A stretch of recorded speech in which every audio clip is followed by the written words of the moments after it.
এই যে আলহামদুলিল্লাহ এক পাতিল ভাত রান্না করে মুরগির চামড়া, মুরগির হাঁটি দিয়ে, মাংস দিয়ে সুন্দর করে এই যে খাওয়াইলাম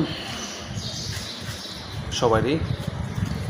তো এইভাবে আসলেই সবসময় 2 দিন 3 দিন পর পর ওদেরকে খাবার দেয়। আসলে আমি কোনো বড় লোক না, কোনো ভারীওয়ালা না, আমি একজন গরিব দুঃখী মানুষ। আমি মনে করি যে একবার না খাইলে আমাদের খারাপ লাগে।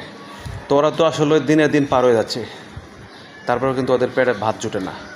তো যারা আসলে এই ধরনের আমাদের ভিডিও দেখেন, অবশ্যই ভিডিওটা শেয়ার দিবেন, লাইক দিবেন, কারণ আপনি শেয়ার দিয়ে তো যেন আরেকটি ভাই যেন এরকম ওদের সেবা করতে পারে। ভাই, আমরা মানুষের কষ্ট বুঝি, কারণ ওরা তো প্রাণী জিনিস, ওদের কষ্ট বুঝতে হবে, তাই না? ওরা মানুষের মুখে যেটা খায় থাকে, যে কখন একটা রুটি দেবো, কখন একটু ভাত দেবো, কখন একটা কেক দিব, তাই না? তো এইভাবেই আমি খাওয়াই ইনশাল্লাহ। আপনারা দেখবেন যে রাস্তাঘাটে পেলেও কিন্তু আমি অনেক সময় কুকুরে গা হয়ে যায়।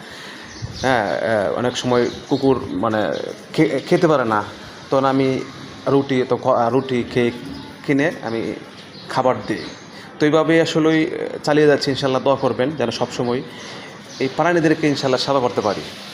তো আপনাদের অবশ্যই দোয়া চাই। এই যে এভাবেই রান্না করে আমি নিজেই রান্না করে সুন্দর করে ওদেরকে মুরগি দিয়ে এবং ভাত রান্না করে এভাবে খাওয়াই 2 দিন 3 দিন পর পর। ঠিক আছে? তো যাই হোক, ওরা এই যে খাচ্ছে, এই যে বসে আছে। ঠিক আছে, ঠিক আছে, এখন তোমরা শান্ত হও। আসসালামু আলাইকুম, সবাই ভালো থাকবেন, আল্লাহ হাফেজ।